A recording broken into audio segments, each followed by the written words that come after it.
But the Lord liveth, that brought up the children of Israel from the land of the north, and from all the lands whither he hath driven them, and I will bring them again into their land, that I gave unto their fathers. Behold, I will send for many fishers, saith the Lord, and they shall fish them. And after will I send for many hunters, and they shall hunt them from every mountain, from every hill, and out of the holes of the rocks. For my eyes are upon all their ways, they are not hid from my face, neither is their iniquity hid from my eyes. And first I will recompense their iniquity and their sin double, because they have defiled my land, they have filled mine inheritance with the carcasses of their detestable and abominable things. O Lord, my strength and my fortress, and my refuge in the day of affliction, the Gentiles shall come unto thee from the ends of the earth, and shall say, surely our fathers have inherited lies, bounty, and things wherein there is no profit. Shall a man make gods unto himself, and they are no gods? Sabay-sabay. Therefore, behold, I will these ones cause them to know, I will cause them to know mine hand and my might, and they shall know that my name, the Lord. Let's pray, Lord, salamat sa iyong mga salita, Panginoon. Kita namin muli ang aming mga sarili, Panginoon, sa mga passages na ito, Lord, kung saan meron kayo ditong paghuhusga sa Israel, sa Judah. I pray, makita namin ito, Lord, at makita namin ito yung possibility nga, Panginoon. Sa mga tulad namin, pag kami po ay rebelde, Panginoon, kami puminto sa inyo. Binanggit yung term dito kanina is forsake, no? So I pray, di namin kayo forsake, dahil di naman dapat talaga, kung saan kami lang ay nag-iisip, meron kami ibang gusto sa buhay. Tawarin niyo po Lord kami, makita namin ang inyong kalooban, ang the best para sa amin, hindi kami maghanap ng wala o yung nasa iba. Especially, Panginoon, yung hindi kami mantong sa ganong klase ng rebellion na pinarusahan niya ng gusto.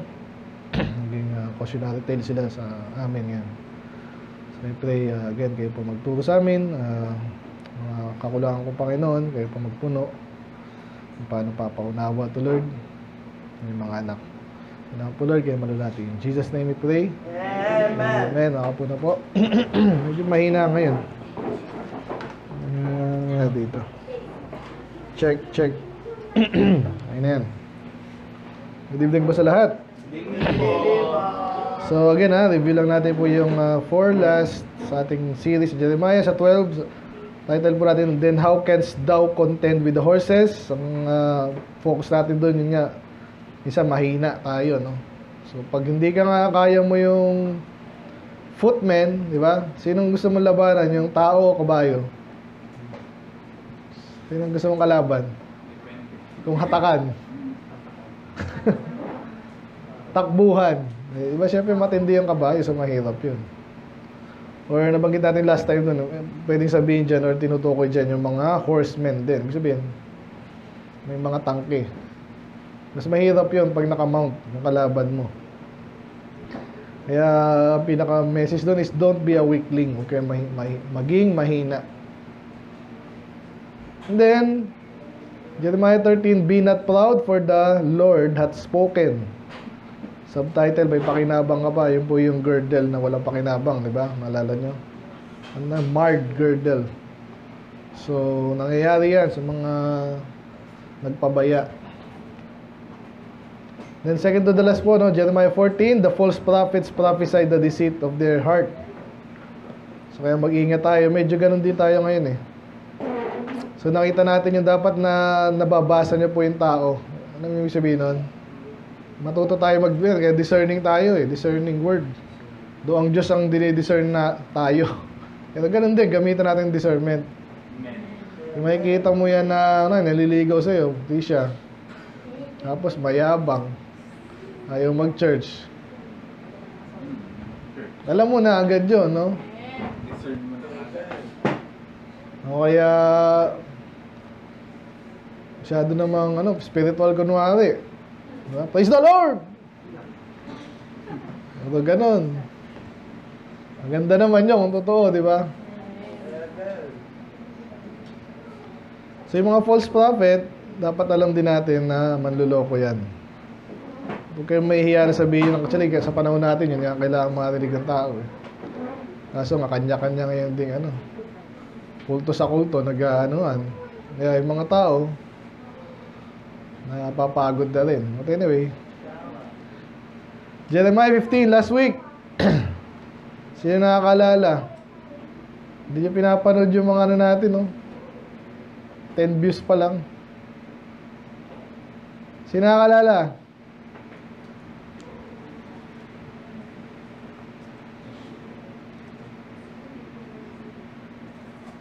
Ito yung may blessing sa Diyos. Yung anong ginagawa nila daw? Ayan, sa 19. If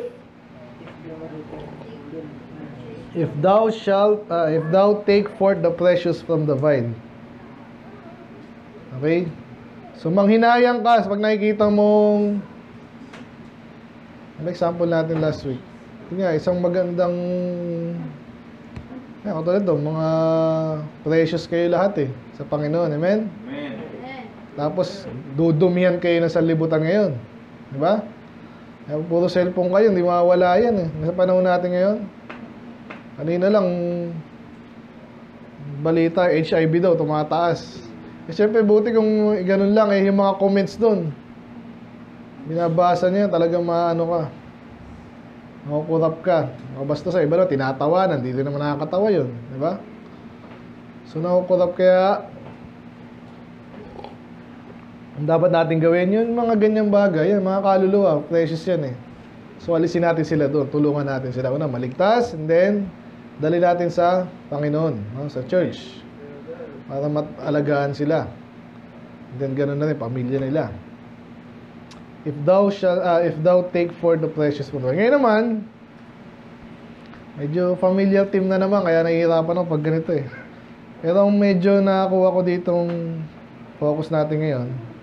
Ito pong ito yung pinadala ko sa inyo 2021, pero sa 19, title po natin ngayon is Surely, inalis ko na surely. Our fathers have inherited lies. Yun na lang. Our fathers have inherited lies. Sabi, minana na yung kasinungalingan. Okay, gusto kong i-focus yun kasi para lalo tayong maging mahusay na nag-aakay ng kaluluwa, soul winner. Kasi anong mahirap yung mas matibay ka sa kayamanan na lang? Yung ikaw lang yung nag-impok o yung minana mo na? Madalas kapag minana mo na, matibay na yan Marami, lalo pati knowledge yung paano kung ano minana mo, no? So iba naman ganon. Yung anak daw ni Pacquiao, boksingero din, tama ba? Kasi yung tatay niya, ganon. So may mga tips na siya, siguro, may idea siya, siguro malakas kami, mga Pacquiao. May mga minamana tayo, yung iba maganda. Yung iba hindi maganda. Itong minana nila, mga kasinungalingan. At marami pa actually dyan, di ko na sinama. Vanity and mga bagay na wala daw pakinabang. So, kaya may focus tayo dyan. Pero kasi itong buong chapter ito, puro negative na naman. Okay? Isa-isay natin, may mga lesson ditong unique dito sa chapter na to. Title natin yan, Our fathers have inherited lies. Medyo negative. Tuloy natin. Kung nag-umpisa po ito, ito sasabi ko lagi sa inyo, na hindi nag-asawa si Jeremiah. Bakit? Masama ba yun? Ginagamit pa to ng mga pare. Kita mo nga si Jeremiah, ba't Jeremiah ka ba? Tsaka sabi dyan, context lang tingnan mo, ulit nila. The word of the Lord came, Diyos ba nagsabi sa inyo nun? Ang sinabi na sa Timothy, yung gagawa nga nun, mga sa demonyo. Diba, yun yung mga sign ng apostasy. Na pagbabawalan nila yung mga tao na mag-asawa. O, ganun yung mga pare. Ba't nila pagbabawalan? Ito, siya lang naman. Una, siya lang. At siya lang talaga. At may dahilan, okay? Sabi dyan, thou shalt not take a wife. Huwag kang mag-aasawa, neither shall thou have sons or daughters, ito yung unang context, in this place. So, siguro, pag nakarao sila doon, pwede, pero hindi na nabanggit eh. Wala akong naalalang nag-asawa siya. Pero bakit? For thus saith the Lord concerning the sons and concerning the daughters that are born in this place. Ano yung this place? Nasaan ba ito siya, no? Jeremiah. Nasa? Wala pa. Judah. Taga-Anatot siya, di ba? Paborito kong town. Hindi. Pero, yeah, sa Judah. So, yun yun. Ibig sabihin, kasi nga, yung prophecy sa kanya, prophecy sa Judah, matutulad sila sa Israel. Sasakupin, papatayin karamihan sa kanila, yung iba, alipin na. Ba't ka pa mag-aanak? Kumbaga, makikita natin ito, example po ito ng kung paano ini-spare ng Diyos yung kanyang lingkod. Another lesson po yan. Kaya huwag kayong, nung batang Kristiyano, may ganong kwentong nag-circulate. Okay din naman, kwento ko na lang ulit sa'yo, baka nakalimutan nyo. Meron daw isang lalaki, mahirap lang sila. Nag-iisa lang yung anak niya lalaki. At nag-iisa lang din yung kanilang kabayo. May kabayo sila. So, isang araw daw, alam niyo na kwento? Kalimutan niyo na. Bilis kong ano yung tungkol dati ito eh. Nawala yung kabayo niya, tinangay ng ibang kabayo. So, syempre, naghihirap na nga sila. Sabi nung tatay na spiritual, anak, masama mo man mabuti, ang Diyos na nakakalam. Parang ganon. Bago pala yun. Sorry, bago yung kabayo. Yung anak niya muna, nalaglag sa kabayo. Alala niyo na. So, nalaglag sa kabayo. Ano nangyari? Siyempre, pilay. Ay, ba't nangyari ito? Anak, masama man mabuti, ang Diyos lang nakakalam. Biglang nagkagera sa kanilang bayan. So, kailangan ng mga sundalo. O, lahat ng able-bodied man, young man, kasama, idadrop. Ano yung drop? Sundalo kayo makipag... Ay, salamat naman, yung anak ko pilay. Kaya hindi na-recruit. Kaya sabi siya, anak, masama't mabuti, ang Diyos na nakakalam. Yung nawalang kabayo, nagdala ng kapwa niya kabayo. Hindi, ang dami nilang kabayo. O, sabi siya, anak eh. Doon na ata natapos yun, hindi ko maalala eh. Anyway, ayun nga, hindi natin alam. At, ba't ko na sabi yun? Kay Jeremiah, no? Yan, si Jeremiah, lingkod siya ng Diyos. Naglingkod lang siya ng Diyos. Noong una, kinakaasaran siya. Nahuli siya, nagulpe, kulong, ilang paulit-ulit. Nawala, nakulong, nakawala. So, sundan natin yung kwento ni Jeremiah. Hindi, dito tayo sa ano eh. Saan ba to? Ayun, yung bakit yung iba walang anak. Oh, wala akong anak. Ito, si Jeremiah, hindi siya pinag-asawa. Diba? Si Job, namatayan ng anak. Naubos ang kabuhayan. Binalik naman ng Diyos. So, yun ang lesson dito. Una, pang ilang lesson na ba tayo? Kung naman yan. So, hindi siya pinag-asawa. Lungkot naman nun. Hirap naman nun. Talaga. Ito, yung panahon nila, mas mabuti para sa kanya yun. May spare siya. Kasi alam nyo, ilang beses siya nakulong. Kung may anak-asawa ka. Di lalo silang nahirapan. And then, baka maisama pa dito sinasabi itong mamamatay. Ayan, sabi dyan, hindi lang basta mamamatay. They shall die grievous deaths. Ulit-ulit na tayo dyan. Ano yung mga example ng grievous death? Pa ikaw namatay ka lang, natuklaw ka ng ahas, medyo masama rin yan, di ba? Paano kung sinagasaan ka ng ng truck, di ba? Kinukwento si Basto kasi may isang member doon na gano'n nangyari.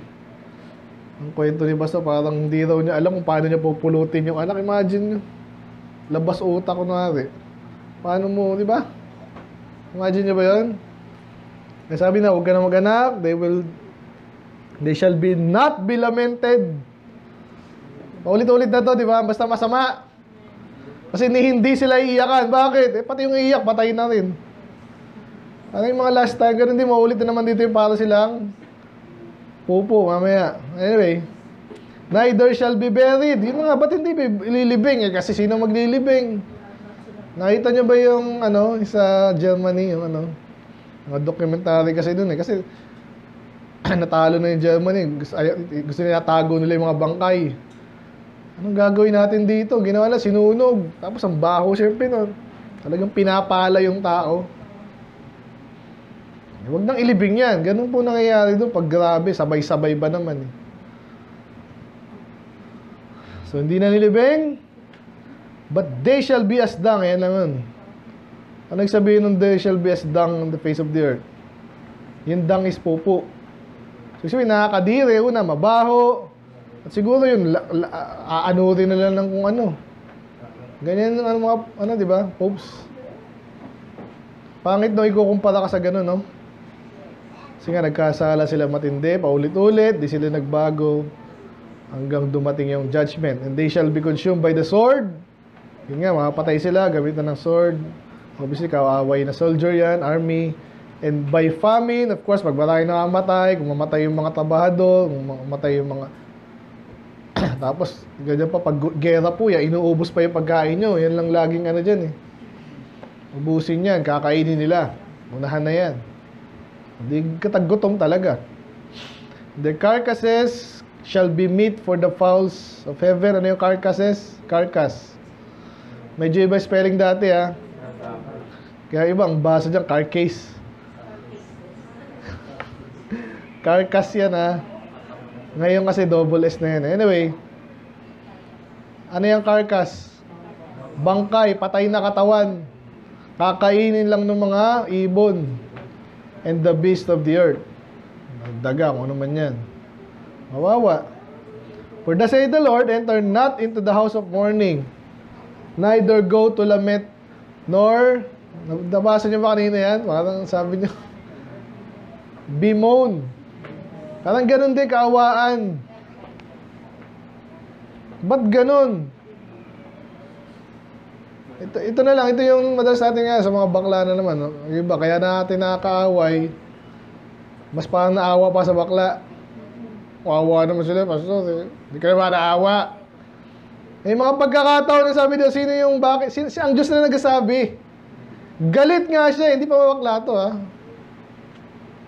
Pero parang gano'n sila as a nation. Sabi nga sila, reprobate na nation na sila eh. Maliligtas yung individual, pero as a nation, tinakwil na sila. Doon may remnant, ha? May mga natira. Kaya as a nation, kaya galit na galit ang Diyos sa kanila. Sabi niya kay Jeremiah, huwag mo na yung kaawaan yan. So, ganun po ang Bible, ha? Ang Diyos ng Bible. Kaya never kayo magsasabi yun, pastor, ikaw, wala kang awa sa ganyan. Kung Diyos nga, walang awa sa ganun eh. For I have taken away my peace from these people. So pag may kapayapaan, siyempre maayos, inalis yung peace. Anong kabaliktaran ng peace? Gera. Hindi natin alam kung nangyari sa Germany tuloy, sa Ukraine, no? Pero patayan po sila doon. Ngayon sa Israel, ganun din. Sa Gaza, pati sa South America, meron din gera. Dito na lang wala. Gusto niyo rin ba? Hirap yun.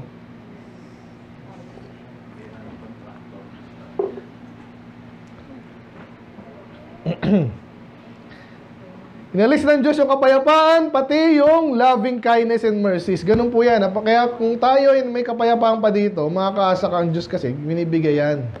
Yan ang prinsipyo dito. Huwag nyo take for granted. Yan nga, yung kalayaan natin magbasa ng Bible, huwag yung take for granted yan. Sa China, bawal yan. Sa Saudi, bawal yan. Lalo sa North Korea. Totoo yun, nangyayari yun. Kaya gawin natin, take advantage natin. At huwag din tayo mag-cause ng parang Diyos magalit sa atin sa lugar natin. Tuloy natin, both the great and the small shall die, and the great, mayaman, malaki. Sabihin lang niya, mayaman niya madalas. Tsaka mahirap. Kasi pag gera, wala na sinisino yun. Shall die in this land. Yun na naman, they shall not be buried, neither shall men lament for them, nor cut themselves, nor make themselves bald for them. Itong dalawang to, yung cut themselves, tsaka bald. Yan po yung mga practice ng mga ibang tao, hindi ng Israel. Pero siguro pinractice din nila yan. Pero siguro hindi tayo makarelate ng readily. So ibig sabihin lang na sino dito yung malungkot na malungkot ka, sinasaktan mo yung sarili mo. Yung gagawin nyo na. Pero iba ganun kasi. Superstitious ba? Ano? Papakalbo ko. Uso yan, di ba? Yung mga madalas yung mga cancer, nakapapanood ko eh.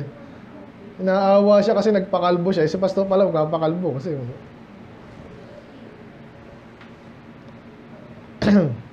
ang ginagawa, nagpapakalbo din ako. Kalbo ka, nagpapakalbo din ako. Di naman ako. Mga ganun ba? So, ganito daw. Pero dito, baliktad, hindi. Walang dadamay sa kanila. Nakikita nyo kung gaano ka tindi sumpa sa kanila.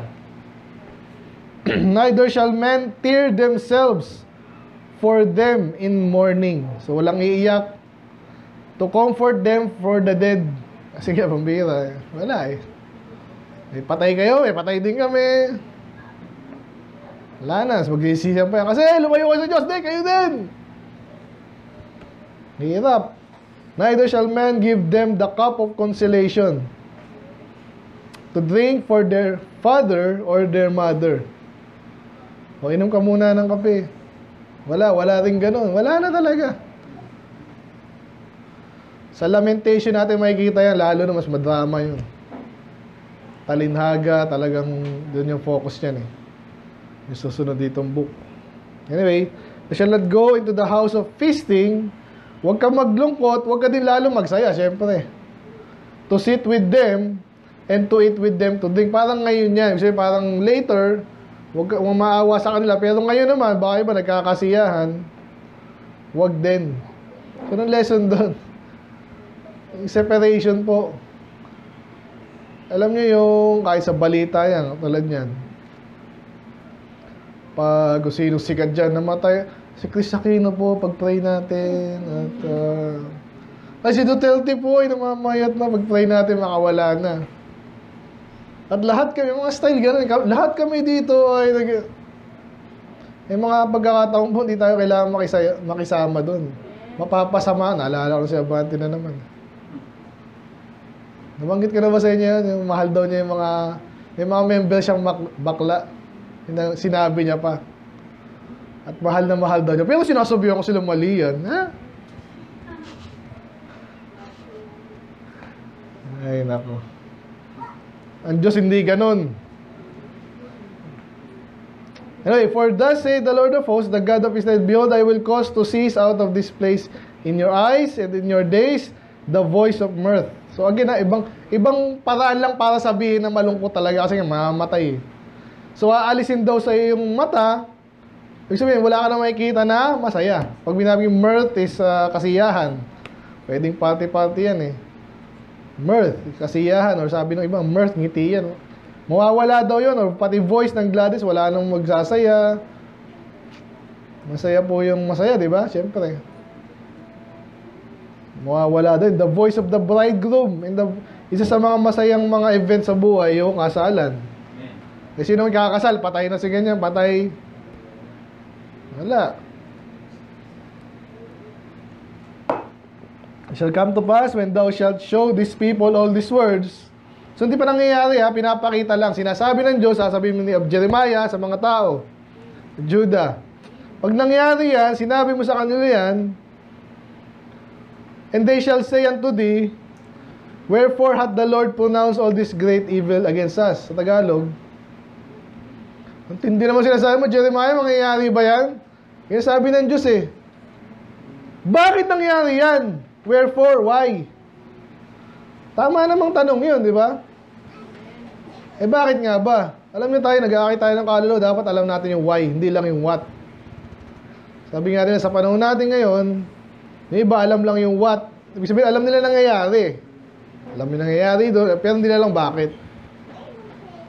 Kaya tamang tanong dyan, bakit nga ba? Eh, propeta siya. Kayo din, tatanungin tayo, bakit ganyan, bakit ganyan? Ano sabihin nyo? Nga, may nakita kang adik, kunwari, o, kunwari lang, si Rain. Nag-backslide. Nasabi dito, forsake the Lord. For example lang. Tapos naghirap si Ray, naputulan ng paa, nabulag pa, iniwanan ng asawa. Anong sasabihin natin sa kanya? Ang hirap nung ganong sitwasyon, no? Pero nakikita natin yung prinsipyo dito, yun ang sinabi ng Diyos kay Jeremiah, sabihin niya. Kung bakit. At totoo. So ito yung problema sa maraming ayaw sabihin na ganun eh. Yun ang totoo. Para nga matuto, hindi mo alam. Matuto siya or hindi siya magkunwaring spiritual siya. Yung iba kasi ganun eh. Alam na nagkamali, wala man lang remorse. Gagayahin din ng iba yun. Sabi, bakit? Ano bang kasalanan namin? Salamat nagtatanong pa siya, iba hindi na eh. So ito sabihin dito exactly kung ano. And what is our sin that we have committed against the Lord? So basically, anong ginawa ba namin? Ba't pinapausahan ng Diyos? Ano, hindi nyo pa rin alam? Paus na si Jeremiah, panahon pa ni Isaiah, may kaya, lahat na ng kaya.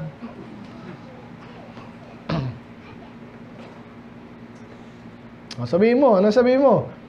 Because your fathers have forsaken me. So una, yung mga tatay, mamaya, yung father din yung title natin eh.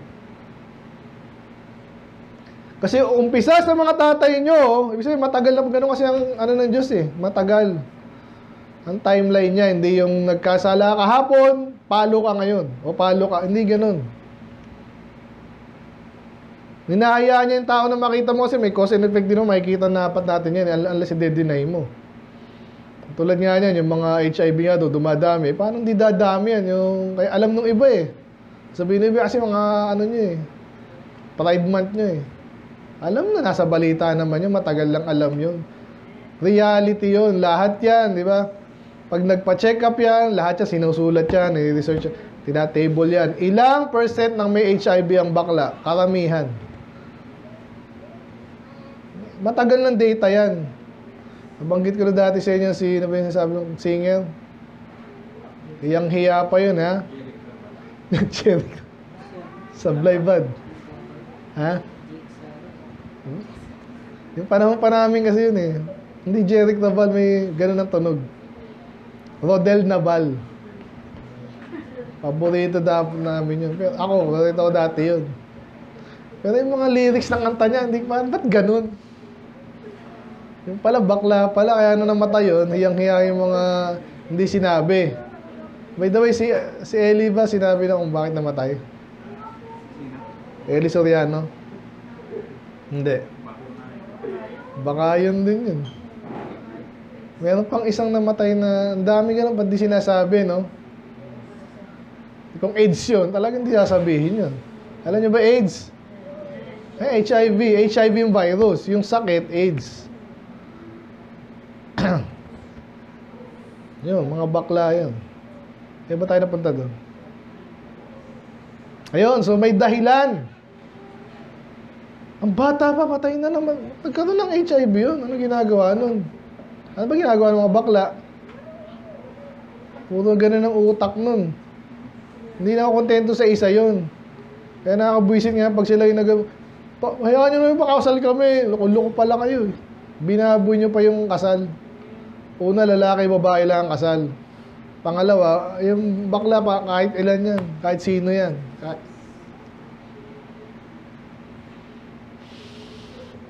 So, yun ang dahilan sa kanila. Pero dito, ano yung dahilan? Bakit sila ipinausahan ng Diyos? Ito ng una. Ito dapat yung title ko. Pero maganda rin to eh. Because your fathers have forsaken me, iniwan. Ba't naiwan ba ang Diyos? Masama bang iwan ka? Sino naiwan ka na ba? Sino naiwan na dito?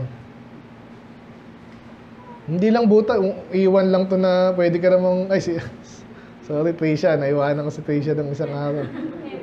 Pwede naman siyang di ba? Commute or something. Paano yung asawa iniwanan ka? Di ba? O kahit nagkikita kami, may mga ganyan, pero ibig sabihin, wala na. Hindi ayoko na sa'yo. Ang Diyos ang iniwanan nila. Minahal sila ng Diyos. Binigay sa kanila lahat. Kaya galit ang Diyos ngayon. And then, another way of saying that, sabi do, they have walked after other gods. So, yung Diyos lang dapat ang totoong Diyos. Siyempre, sasambay nila, paglingkuran. Iba ang pinaglingkuran. Ano yun?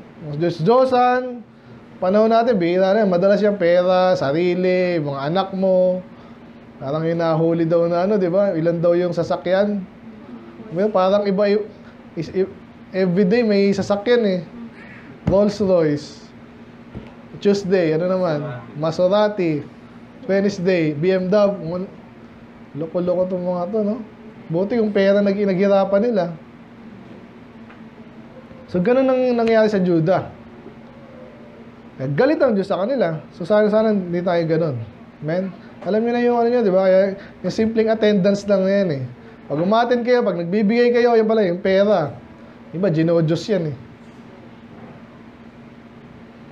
Kaya tinutunan tayo mag-tithes. Ngayon, yung attendance, ganun din.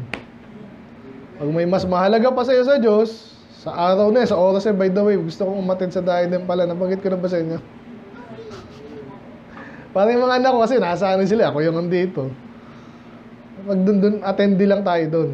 Amen? May time naman tayo. Ha? Ano tayo dun? Saan na ba ako? Yan. So, huwag nyong iiwanan yung mga... lalo ko tuloy si Pastor Jun, di ba? Anniversary nga nila. May sakit pa yun. Tapos late pa yung inaasahan niya. Asan na ba si brother ganyan? Anong oras na? So, yung inaasahan na kayo. Pag napagbigyan kayo ng ministry, kung ano man yan, and serve them, worship them, and have forsaken me. And dalawang beses binanggit yung forsaken. Kaya galit ang Diyos eh. And have not kept my law. Ang ganda ng batas ng Diyos. Amen. Di ba? Kasi iba sa atin, hindi ko maawit. Simple pa lang yan. Is it too much for the Lord na, di ba yung Psalms nga po, praise the Lord, praise Him. Praise Him with ganyan, praise Him with ganyan. Your voice, psalteries, instruments, tinatamad. Kailangan pang pilitin. Lalo soul winning. Naku, kayo na lang. Magiging patay tayo dyan.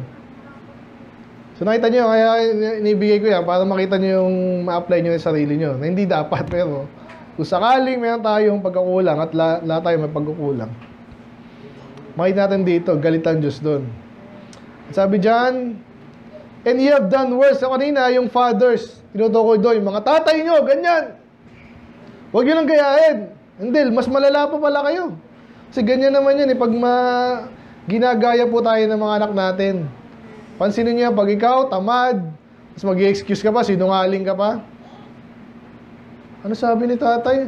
Ba't wala si tatay? May sakit daw. Wala naman eh. O paano yun? Sige nga. Palakihin nyo yung gano'n yung anak nyo. O kaya kunwari, alam niya, sa tayo ulit, for example,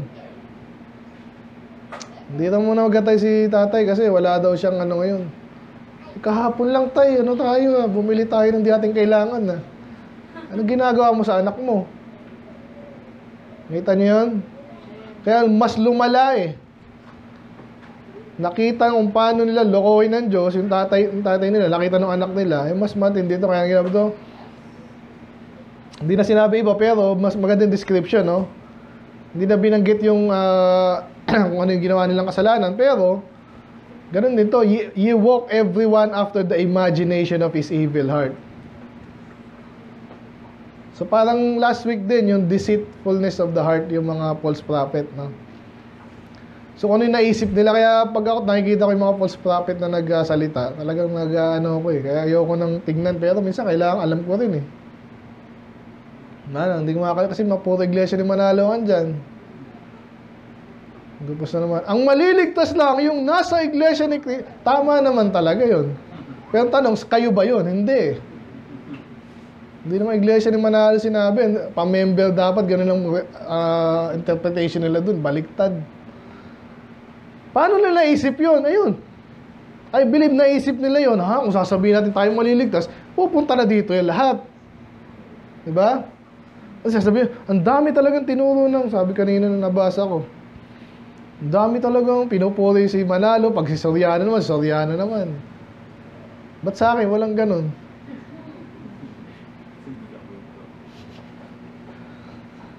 Kasi hindi ko kasi nanay na ganun. Amen? Bible lang itaas yun, okay na yun. Anyway, yan. So, nag-i-imagine sila, and then, yun ang gagawin nila. At sabi pa dito, that they may not hearken unto me. Parang, again, pwede mong sabihin to na, ito yung na-balance ko kasi kanina. Pero, pwedeng, kasi that they may not, Yung sabihin, ang dahilan, para hindi sila makinig, nag-imagine sila. Tama naman yan. Yung mga kahit mga doktrinang delikado. Bakit yung mga malinaw na doktrina, hindi kahit mga Baptist, hindi sinusunod, for example? Ang linaw naman. Paano nila gawa yun? Kasi nag-imagine sila ng sarili nilang, gusto nilang, or kung hindi man sila, yung pinipreach nung gusto nilang makinig, katulad nga ng puritan, uy, yung mas maganda pala yun, hindi pala tayo mananatili na dito eh. Pag dumating ang Antichrist, wala na tayo dito. Hindi tayo maghihirap. Magandang katuruan yun Yung ba sinasabi ng Bible? Hindi, mas maganda yun eh. Huwag ka mag-imagine. Alamin mo yung totoo and then yun ang paniwalaan mo. Ang tao pag makulit, hindi lang makulit matigas ang puso. Nakita ba yung ayaw makinig na tao? Bata o ano? Kahit dito, kahit mga adult Meron pa bang basic lang sa attendance lang Pag ikaw yung parang may sira ka ng loob minsan tigas naman ang ulo nito. Ano ba to? Ano iniisip nito? Ano yung madalas iniisip ng mga ayaw maten? Ligtas na pala ako So yun. May busy pa ako, may mas importante pa, pero hindi mo sabihin yun kasi alam mo, hindi importante yung gagawin mo May ini-imagine, okay lang to. Ang Diyos naman ay mabait. Ilang beses narinig yun? Ang Diyos naman, wala naman nagsabing hindi. Kaso, nagpaparusa din siya. Nakita mo to. So, nag-i-imagine ito, hindi, ang Diyos siguro Pag ganun Siguro lahat naman tayo sa langit din Sa impyerno muna sila ng 10 years. Siguro, sumaway ng Diyos Saan mo kinukuha yun? May nagtuturo ng ganun. Na-imagine nila, yung Catholic naman, sama naman sa impyerno. Hindi na tayo pwede sa langit agad.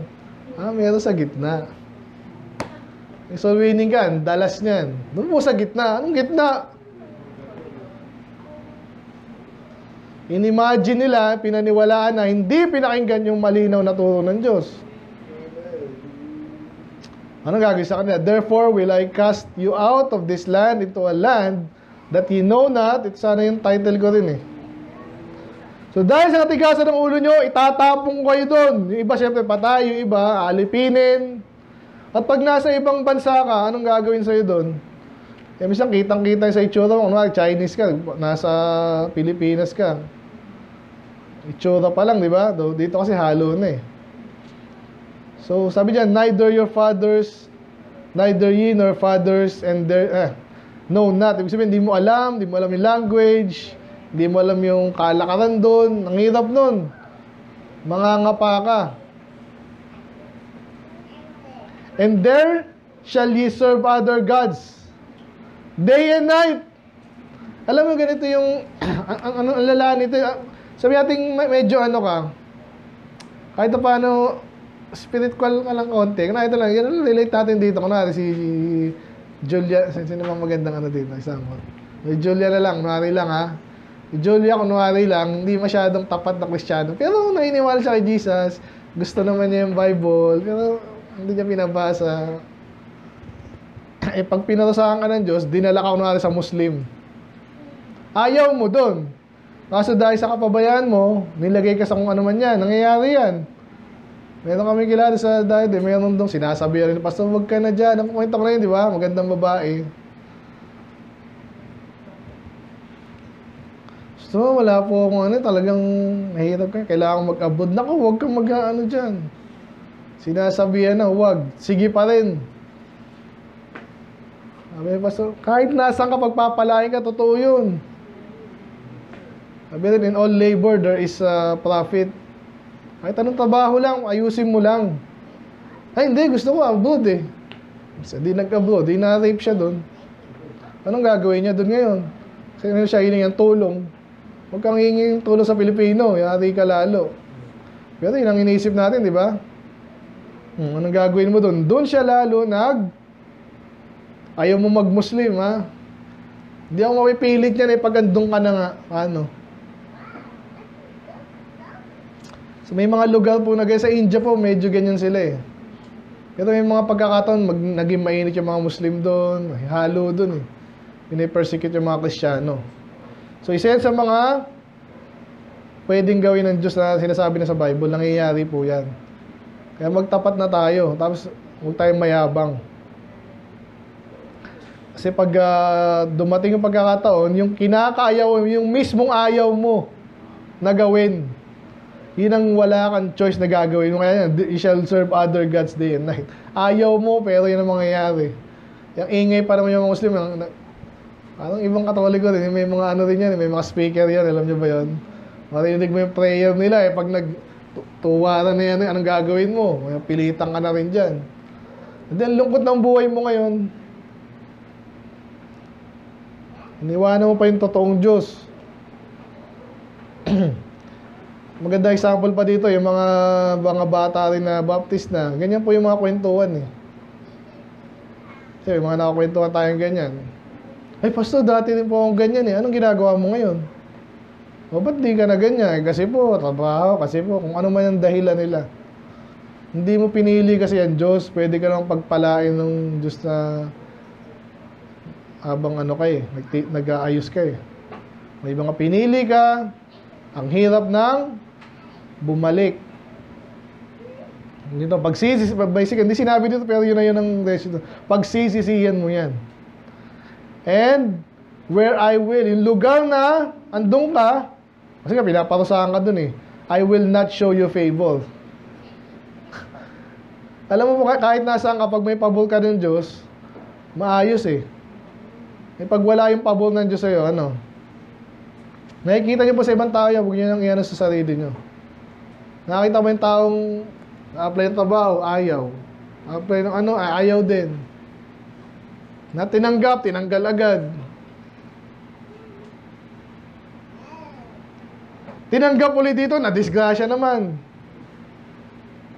Ay finally, may nagmahal sa akin, iniwanan din. Parang walang, sabi lang, malas, walang malas. Ano, parang ganun. Huwag niyong i-dare. Okay, anyway, tuloy lang natin. Therefore, behold, the days come, saith the Lord, that it shall no more be said, the Lord liveth, that brought up the children of Israel out of the land of Egypt. Sa Tagalog, darating daw yung panahon na hindi niya maririnig to. Alam niyo yung kataga na to, paulit-ulit po sa Bible. Okay, the Lord liveth, ibig sabihin, mabuhay ang Diyos. Bakit? Kasi siya ang nagdala nga sa children of Israel, imposible sila makalabas doon kasi alipin nga sila.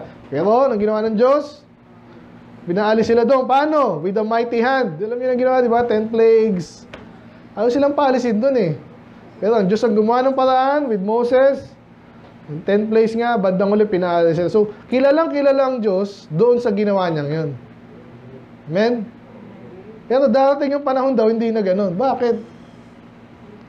Bakit? Kasi sabi dito, but the Lord liveth, ano na lang may kilala? May kilala ang Diyos na lang sa, hindi na they brought the Israel out of the land of Egypt, pero that brought up the children of Israel from the land of the north and from all the lands whither he had driven them. And I will bring them again to their land that I gave unto their fathers. Sa Tagalog, kasi nga papakalatin sila, pero ibabalik sila ulit. So, kailan nangyari yun? Kailan sila naibalik sa promised land? Inalis sila, di ba, sa Babylon? Assyria and then Babylon.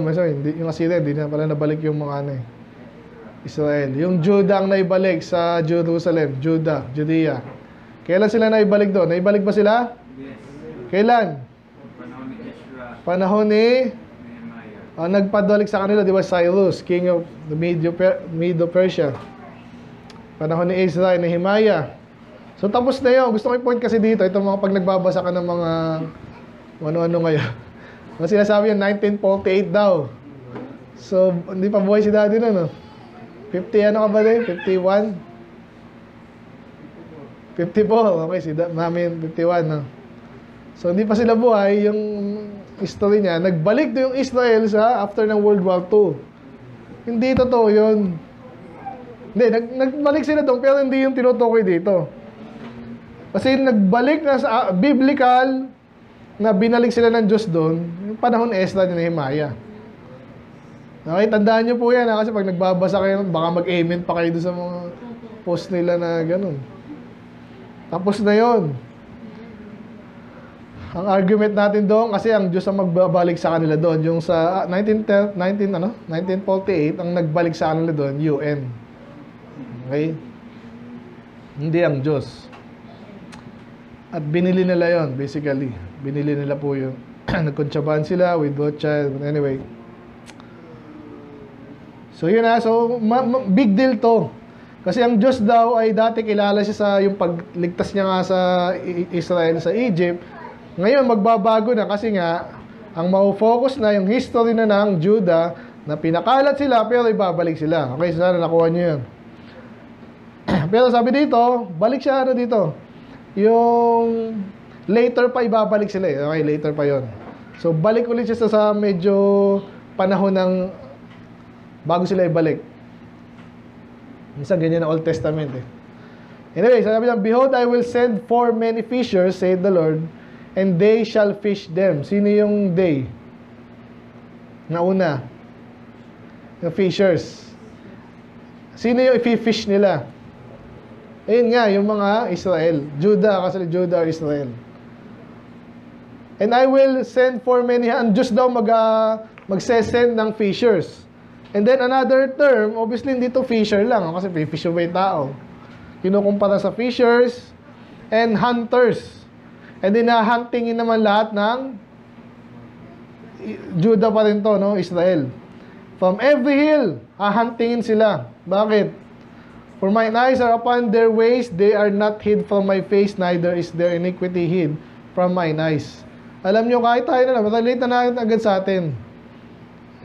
Kasi po, kahit sa church, may mga minsan, iba-iba tayo dito eh. Kasi minsan, lalo pag bata, nasanay ka na sa church, kasi pastor, hindi naman ako, dito lang ako, hindi ako mapansinin yan.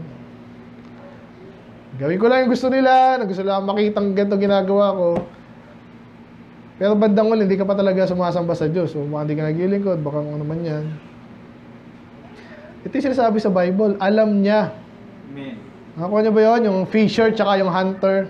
Kung merong rebelde dito, ang Diyos ang magpapaano sa'yo para may spy siya. Ano may spy? Wala daw natatago sa mata ng Diyos. Kaya mag-ingat tayo, men. Amen. Sa pastor niyo, ako nga, kilala ko nga kayo eh. In a way, pero hindi pa rin ako Diyos, siyempre. Kaya, yung nagpapasa Diyos ko rin yung iba. Kunwari, kung meron ditong, alam mo na. Parang nawala na sana eh, no? Kaya, sana wala na tira. So, yun, pag i-relate natin dito sa kwento sa Old Testament, alam ng Diyos yung mga tao, especially yung Judah. They have filled mine inheritance with the carcasses of their detestable and abominable things. So, isa lang po yung abominable, nakakadiri, detestable, ganun din yun. Kaya pag mag-iingat pa sa church po, minsan may mga ganyan talaga pumapasok eh. Yun ang nakakatakot. Kaya yung si Edo nga, di ba? Yun, buti nagkusa na siya kasi ramdaman niya na eh. Pero nung una pa lang, inaano ko na, di ba? Pag hindi kasi diretsahan, minsan, ano pa eh. Hindi na. Hey, the Lord my strength and my fortress and my refuge in the day of affliction. The Gentiles shall come unto thee from the ends of the... Nabago yung ano, no? Sinasabi lang, yung mga pupunta sa'yo, kasi again alam natin yung kwento dito, laging may remnant, righteous remnant. So sa dami ng style na yun, pinaparusahan niya, iba pinapatay, may matitira doon, at yun yung mga tunay. Yun yung nga nag-ano sa atin, even in our times today. Ito yung title natin. Again, sa verse 19, parang nagbago na, di ba? So, ang Diyos na nagsasalita, ito yung gagawin niya doon sa mga kaparusahan niya. Ngayon, sa 19, obviously, si Jeremiah na to. Okay? In-address niya ang Diyos, malakas ka, ikaw ang aking kalakasan, ikaw ang aking kublihan, ano ba yun? Refuge. Ito na, pinaprophesy niya na, the Gentiles shall come unto thee from the ends of the earth. Paano pumasok yun sa usapan? Kasi nga yung parang Israel, parang pino-forsake na siya eh. Pero hindi mo ang Diyos, hindi siya kawawa, wala na siyang. Ang ganda ng kwento dito, yung mga dating hindi sumasamba sa kanya, yun nasasamba sa kanya. Kaya hindi pwede tayo magmalaki. Amen? Yung mga ganyan po, ay, aalis ako dito, dadaling ko lahat ng friends ko dito, ano matitira dyan, Ang dami papalitan Diyos sa'yo, umalis ka na dito kung hindi ka rin maglilingkod sa Diyos. Kaya ito ngayon, yung sabi na surely our fathers, parang naalaman ni Jeremiah. Kung tinusundan niyo po ako, nandiyan pa ba kayo?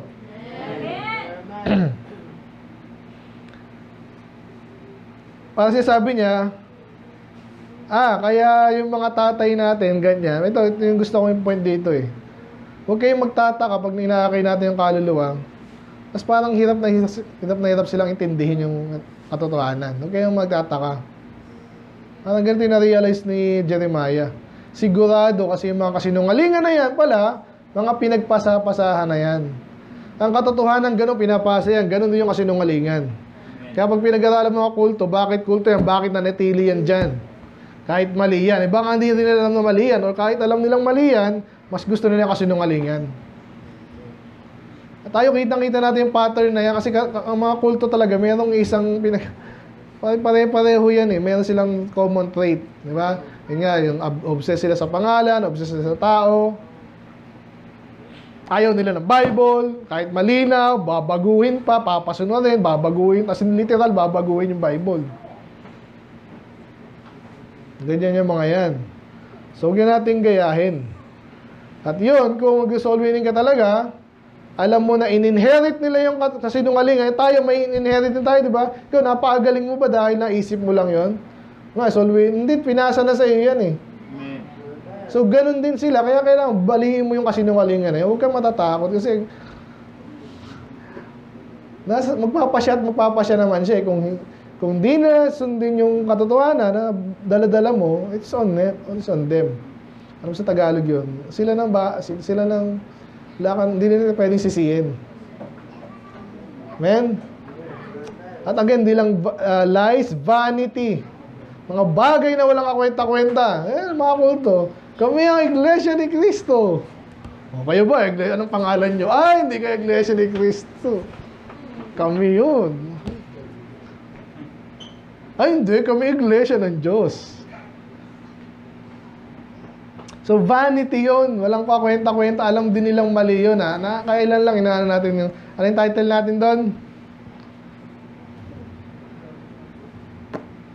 Ano title natin doon? Yung Cult's obsession in names and titles. Malala nyo na?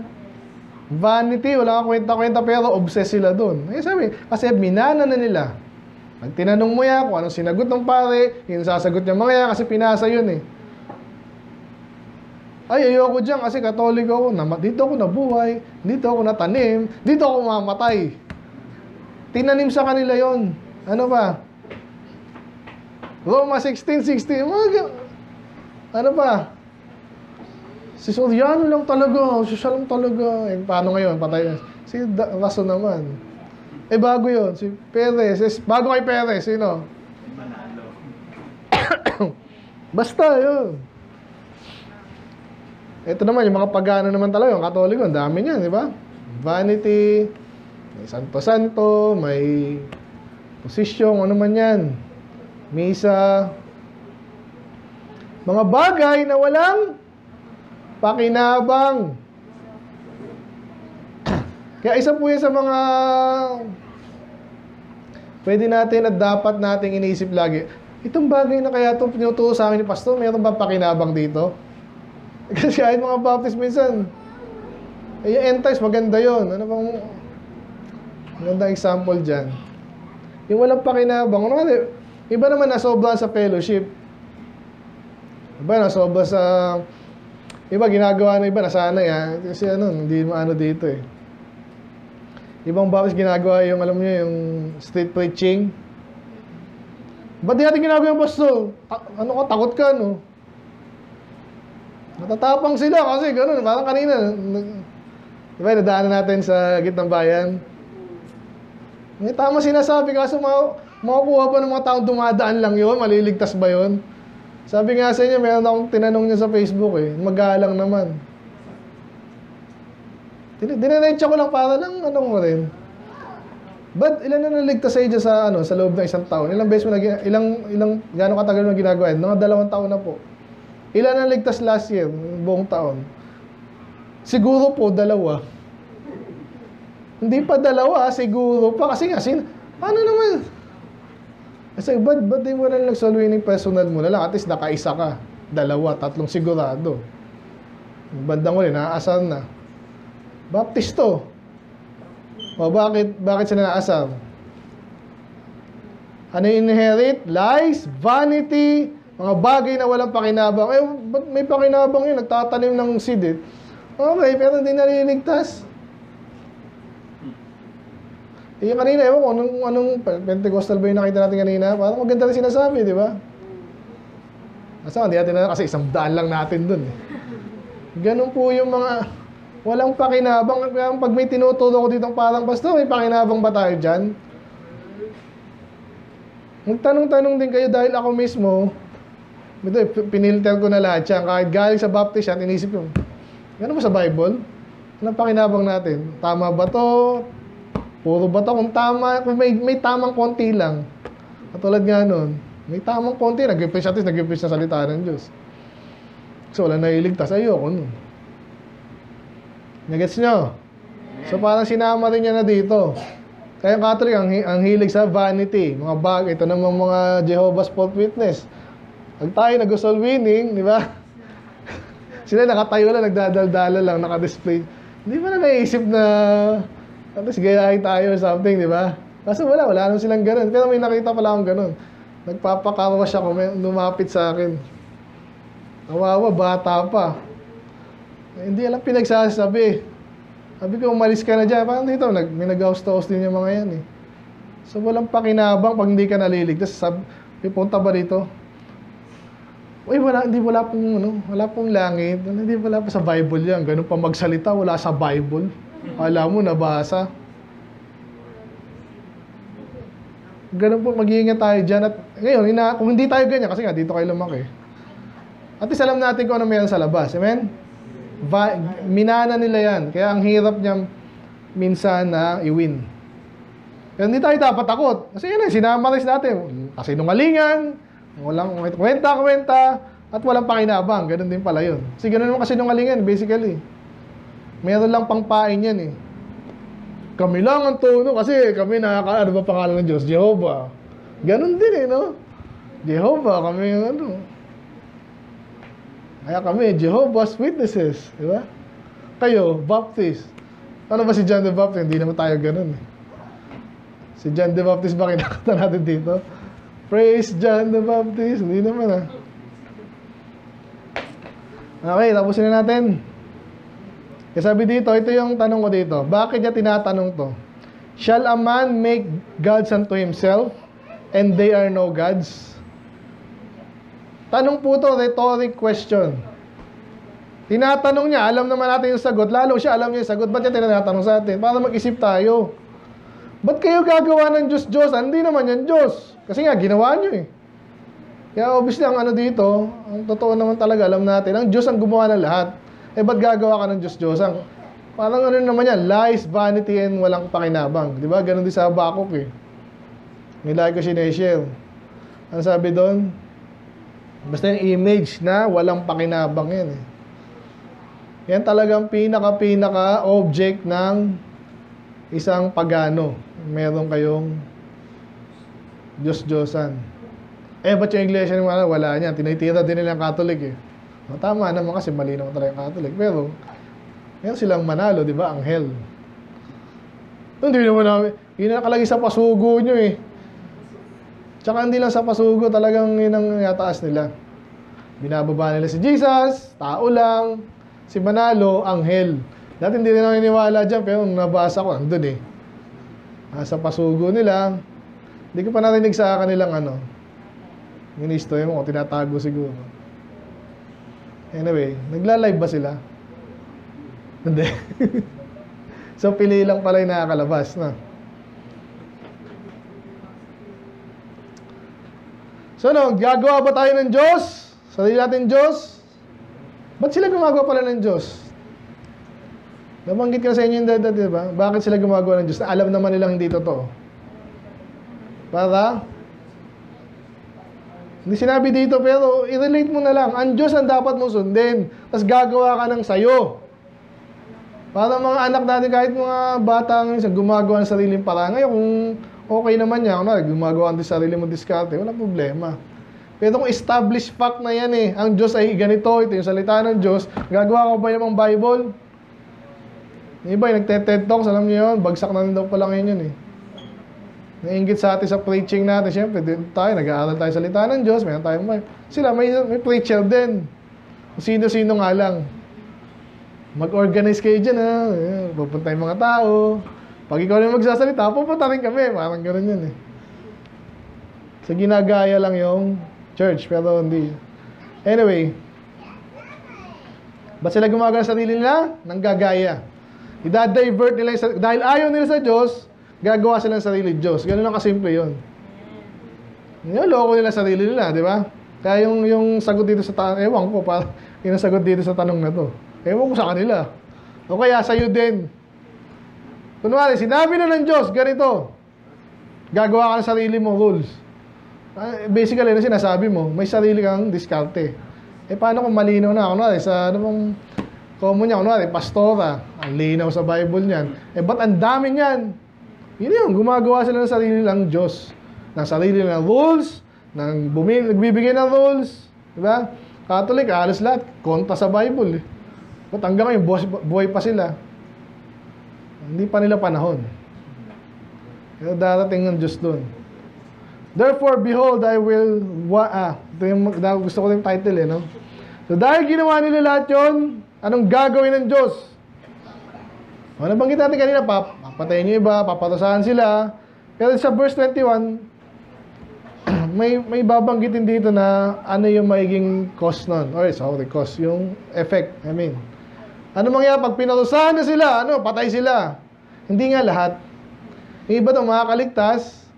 At pag ikaw pinalo ka na, ikaw, Rain, pinalo ka, ano yung ma-realize mo? Among many things. Bakit ba nagkukulit yung hindi sumusunod? Kunwari lang. Mag-aral ka, ayaw mo. Pinalo ka ngayon, nag-aral ka, di ba? Nung pinalo ka, ano na-realize mo? Ba't ka nag-aral? Masama pa hindi. Masama to, ito yung tama, ito pala yung boss, ito pala yung authority ng Panginoon. Amen. Siya yung masusunod. Kasi pag hindi ko siya sinunod, hataw, papaluin ako. Pastor, yung mga atheist, di may hinahataw na yan. Minsan yung kalituan sa utak nila, yun ang paghataw sa kanila eh. Yung iba dyan may pag-asa pa eh. Kung hahanapin lang katotohanan at tatali mo sila ng katotohanan. At sila mumukha silang tanga pag hinatap mo sila sa mga Kristiyanong marunong. Ito kami, sa mga edad namin, alam na namin ang buhay. May mga kasabayan kami, I believe ako, yung mga kasabayan ko doon, syempre mga nasyaran ko, nag-iisip na yun. Either aminin lang mali sila o hindi. Nakakaya naman dati binabastos ko yan So what? Sige, okay lang sa akin, patawarin kita, patawarin ka ng Diyos. Tapos, di ba? Pero karamihan dyan, hindi na. But anyway, ito, sinabi ko na as a whole, yung Israel, Judah, sila pinalo na, At sinabi nila ng Diyos yun, ano ito yung mangyayari sa inyo? Hindi nakinig. Nakasulat yun. Kaya yung iba sa kanila, yung matitira sa kanila, anong mangyayari sa kanila? I will cause them to know in mine hand and my might. Ang lakas pala mamalo ni tatay. Kala ko pag pinapalo ko yung sarili ko, hindi na masakit to eh. Pag yung tatay mo yung namalo, ang lakas pala. Di ba ganyan tayo sa Diyos? Anong pwedeng gawin ng Diyos sa'yo? Ang dami niyang pwedeng gawin para saktan ka. Nakikinig ba kayo? Sino matapang dito? Matapang ako, pastor. Kahit maghirap ako, kung hindi hirap lang ng pera bigay sa'yo. Kung sakit, o iniwanan emotionally. Ano pag iniwanan asawa mo, sinaktan ka ng anak mo, yung anak mo mas loko-loko pa sa'yo. Di, sakit nun. Ang dami pwedeng gawin ng Diyos. Ito sa kanila, wag na sana nating subukan ng Diyos. Pero dito, yun ang pinaka-message na naman dito. Maalalaman nila yung kapangyarihan ko. At they shall know that my name is the Lord. Parang simple-simple lang. Matagal na namin alam yung pangalan mo ay Panginoon. Pero iba, parang alam lang nila yung sa pangalan. Parang yung karamihan dito, mga Jesus, Jesus. Pero hindi nila kilala si Jesus na tagapagligtas at sila mismo hindi ligtas. So, hindi nila kilala ang Diyos. Paulit-ulit sa Bible yan, di ba? Sabi sa Matthew 7, I never knew you. Ayan, hindi lahat na nagsasabi sa akin, Panginoon ay pupunta sa karya ng Diyos. Diba? And may sinabi rin doon, yung nga, depart from me, I never knew you. Yung word na knew or kilala, tinutukoy yon sa kaligtasan. Kung hindi ka anak ng Diyos, hindi ka niya kilala. Parang ganon. Hindi mo siya kilala ko to, ito yung pangalan nito, ito yung nakalista sa ano eh. Nag-register siya dito. Hindi lang yun. Kilala kita kasi ang kaligtasan ganon, personal. Pansinin niyo po yan, yung mga testimony lang, diyan tayo magkakalamin siya kung ligtas siya o hindi. Isang Calvinist na nagpakita sa akin, ito nga pala yung testimony ko. Calvinist ka eh, bakit may testimony kang ganyan? Nasaan dyan yung pinili ka ng Diyos nung simula pa lang? Wala naman eh. Diyan pa ba kayo? Alam niyo kung magtatapat kayo sa Panginoon hanggang pagtandaan nyo, hindi kayo dapat nag-asawa eh, kasi ngayon, hapon kasi pinapain ko si pastor, mga pag-preach nga siya. So, hindi naluluma eh. Kasi, kahit nasa ang stage siya ng buhay Kristiyano, totoo pa rin siya. Amen? Kilala niyo ba ang Panginoon? Gaano ka kilala? Tanong din dito eh. Sana huwag natin makilala ang Diyos ng ganitong paraan. Napalo ka, alam mo naman siya yung authority, kailangan mong magpapalo. Ikaw pala yung authority, ikaw pala ang Panginoon. Pinaniwalaan mo na dapat dati pa. Huwag ka na magpahataw. Amen? Imagine yung mga tatay nyo, yung authority nyo, kahit sa trabaho. Kilalanin nyo. Amen? Yung Panginoon natin, kahit may ibang boss tayo sa yung tagapagligtas ng Panginoon, kilalanin nyo lagi yun. And then, of course, ito yung libro niya. Okay, basahin daw natin. Kinamad niya ba yun? Sabi niya, search the scriptures, for in them you think you have eternal life, and they are they which testify of me. Si Jesus nagsabi na. Ano pa sinabi niya? Yun na, search the scriptures, and then Joshua 1:8. Ano yan? Hindi. Thou shall, ayan, Tagalog pa yan. Ayan, anong umpisa? Thou shalt not. Ayan, so huwag niyo makakalimutan daw. Ay, nakalimutan ko po. Alalahanin mo ulit. Ako, nakalimutan ko na isang araw eh. Medyo late nga ako eh. Pero, ginagawa ko po doon. Minsan nililista ko pa rin. Pero, hahabulin ko yun. Amen? Amen. Kung kilala niyo ang Diyos, again, sana huwag sa ganitong paraan. Nahataw ka ng gusto. Pinarusahan ka. Saka mo siya nakilala. So, lesson po para sa atin yan. Ang title natin? Our fathers have inherited lies. So, yan, kahit naman tayo eh. Kahit mga baptist nabangitan nga yung baptist eh. Yung isipin natawag kang baptist at pinakamagaling na baptist, therefore okay na. Hindi, may baka yung mga pinapasa sa'yo, may kasamang lies. at vanity. Ingat-ingat, okay? Let's pray, Lord. Salamat sa iyong mga salita. I pray. Nakita namin, Panginoon, yes, apektado kami, Lord, sa aming mga tatay. Maraming salamat po sa kanila, yung mga nauna sa amin. Pero mag-ingat, dahil ikaw po yung pinakatatay namin. Yung mga tatay namin, ginamit nyo lang for some time. Salamat po dyan. But, nakita din namin, Panginoon, kung meron silang nakuha din na mali, huwag namin adapt sa aming sarili. Yung nakuha nilang tama at pinasa amin, yun ang adapt namin. Pag-ingatan namin lalo, ipasa din sa iba.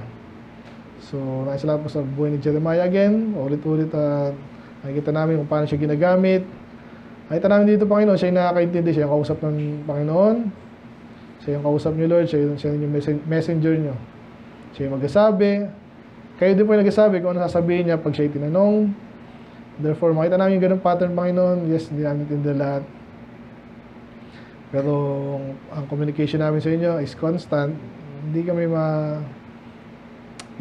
po kami iwanan. Hindi kami mukhang iwan, Panginoon. So, makuha namin po yun.